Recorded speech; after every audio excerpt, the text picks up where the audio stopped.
Hello and welcome to another video with dee'stuition.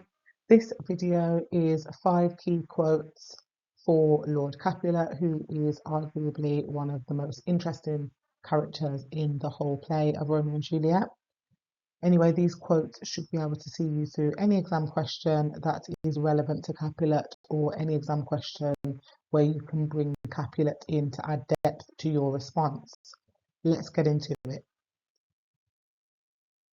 So the first quotation that I have for you is from Act 1, Scene 1, and this is when we first meet Lord Capulet, and it's the first sort of words that he says, and he's saying them to his wife, Lady Capulet, and he says, "My sword, I say, old Montague is come and flourishes his blade in spite of me." So this is within the first scene where you obviously have the brawl between the two families, and you can tell here from that commanding tone that he is very much an Elizabethan typical husband.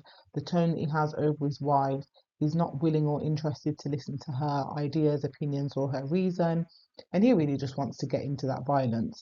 There's repetition of the word sword, of course, and that really highlights that Lord Capulet is very much involved in this feud, or this ancient grudge as it's referred to in the prologue, and he very much wants to keep it alive. And where he says, "Old Montague is come and flourishes his blade in spite of me," just using that verb flourishes, it really highlights that this is a prideful man, and this is a man that does not want any other character to get one over on him or any other character to make him look foolish.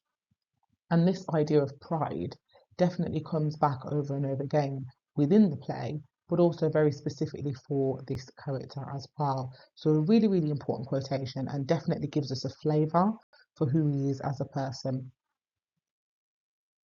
The second quote is from Act 1, Scene 2, and this is during the conversation between himself and Paris. Very much a typical traditional conversation where Paris has, of course, come to ask for Juliet's hand in marriage. This is how it should have been. This is the ordinary and normal way that courtship would have begun. And the quote reads, "Earth hath swallowed all my hopes but she's the hopeful lady of my earth. But woo her, gentle Paris, get her heart. My will to her consent is but a part." And of course, you've got the rhyme in here, and that is Shakespeare's way of showing that this is an important character.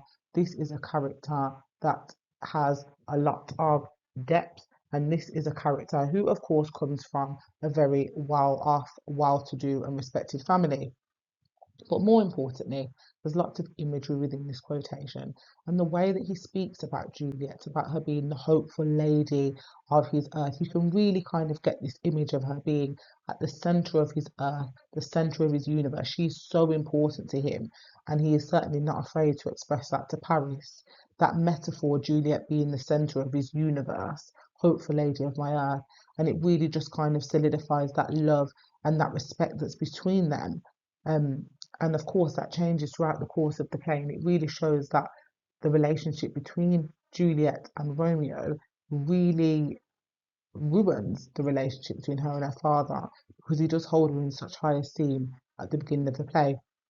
He uses the command words, woo her, get her heart. So he's very clear with Paris here what his expectations are. He wants his daughter to feel special. He wants his daughter to fall in love, and he wants her to have a happy marriage. He doesn't just want this to be your average Elizabethan arranged marriage. He wants her to have more than that. So at this point in the play, he actually shows himself to be a little bit more than a traditional father. And he really shows that actually he's almost quite ahead of his time.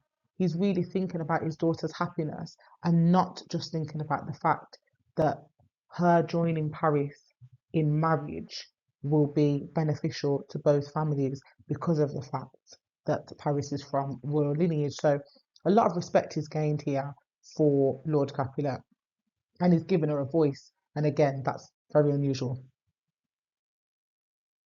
The next quote is from Act 1, Scene 5, one of the most important scenes, of course, which is where Romeo and Juliet meet at the Capulet ball. And he says, "I would not for the wealth of all this town here in my house do him disparagement, therefore be patient, take no note of him." So this is said to Tybalt. Tybalt, of course, overhears Romeo's voice, and his first instinct is to be violent and to violently get Romeo out of the home. He feels that it's a big disrespect that Romeo's come to the ball. And you can see here that very soft commands are used. You know, take no note of him, therefore be patient. And it really suggests here that he's quite anti-violence, and that after Act 1, Scene 1, when the Prince, of course, spoke to Lord Capulet and Lord Montague away from the fray, away from the big brawl, he's really taken note of what the prince has said, and he respects what the prince has asked of them, which is to stop being violent. And these soft commands really show that he's taken that on board. You know, he wants to protect his name. He's being prideful here, but definitely in more of a positive way. And he wants to, of course, keep his word to the prince. And here we see a very level-headed version of Lord Capulet, where he is essentially trying to sort of put out the fire and the rage that is within Tybalt. He's really acting here as the mature elder that he should have been acting like at the very beginning of the play. So we can see elements of maturation here. And this is definitely a scene where we really like him. You know, we really like him as a character, and we really respect him as a character. And shortly after this, his tone does have to get a little bit more forceful with Tybalt, because Tybalt, of course, refuses to listen. But even then, he doesn't do anything to spoil the party, and neither does he do anything to indicate that he would ever want to hurt another Montague again for the rest of the play. Okay, so the next quotation is from Act 3, Scene 5. This is a scene that most people are really familiar with, and of course, this is the scene where Juliet refuses to marry Paris, or certainly asks her father and mother to delay the marriage. We know, of course, as a result of dramatic irony, that she is already married, but of course, her father doesn't, and he is quite confused and angry at this point because he feels very let down by Juliet, and we know how close they were from the quote that we just looked at before, when he was having that initial conversation with Paris. But in this quotation, he says, I tell thee what, get thee to church a Thursday, or never after look me in the face. Speak not, reply not, do not answer me. Um, and you've got this series of commands here, you know, never after look me in the face, speak not, reply not, do not answer me. And these commands, you know, really show that he is definitely in charge in this conversation. And we definitely see that here in this scene, he's very much a typical Elizabethan man, and he's definitely exerting his dominance over his daughter. And by using that triplet, speak not, reply not, do not answer me, we can see that he takes away Juliet's voice here. He refuses to acknowledge what she wants and her pleas and her opinions and things, which is very opposite to earlier on in the play. And it's almost as if he's been pushed to that limit. So I think often Lord Capulet can be seen as a bit of a villain at this point, but really he's not a villain. He's really been pushed to this by the actions of his daughter, and he just cannot understand why, of course, you know, she would refuse this. And where he says, I tell thee what, get thee to church a Thursday, that tone and that sentence there, it really kind of shows that he's bargaining, and she's trading his daughter, and that this is an arrangement that isn't going to go away. He's made sure that he's come up with a good arrangement for her, and he just thinks at this point that she's just really ungrateful, and he's not going to have that. So we definitely see a different side of him here, but I think we can all agree that we understand where that anger is coming from, even in a modern society.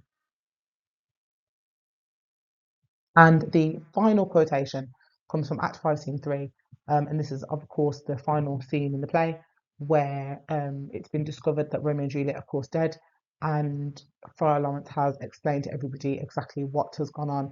And the quote reads, "Oh, brother Montague, give me thy hand." And of course, he's talking to Lord Montague here, and there's a real solemn tone here, and he uses that noun brother, which is quite oxymoronic, really, because saying brother Montague, and we know that brother is, of course, a term of endearment and suggests familial relations and love and partnership and things like that. But of course, saying the word Montague after that is oxymoronic, because Montagues and Capulets have, of course, been you know, devout enemies for many, many years, as according to the prologue. So that's quite interesting that he uses that brother Montague there, and you can see that as a character, he's made a full 180, and he's definitely learned from all his mistakes. And we can see that going forward, the relationship between the two families will definitely change. Um, And he also uses the command, give me thy hand. And there's a real sense of togetherness there. He's truly learnt his lesson and he's paid a really heavy price for his behaviour and the behaviour of the rest of his family and servants and things like that.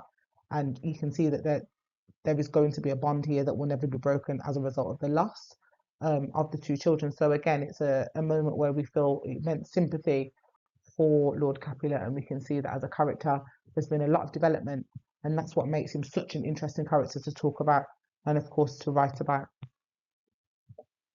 So, of course, that's the end of this video, and I really hope it's been helpful. There's so much that you can say about Lord Capulet, and really, this is just a drop in the ocean, but hopefully, you'll find this really useful. If there are any questions that you have on Lord Capulet, anything you feel I haven't gone over in as much detail as you'd like, please drop me a comment. And of course, as always, don't forget to like, comment, share, and subscribe. If you did feel that this video was helpful, please share it with somebody else who can, of course, use this to help them with their GCSEs.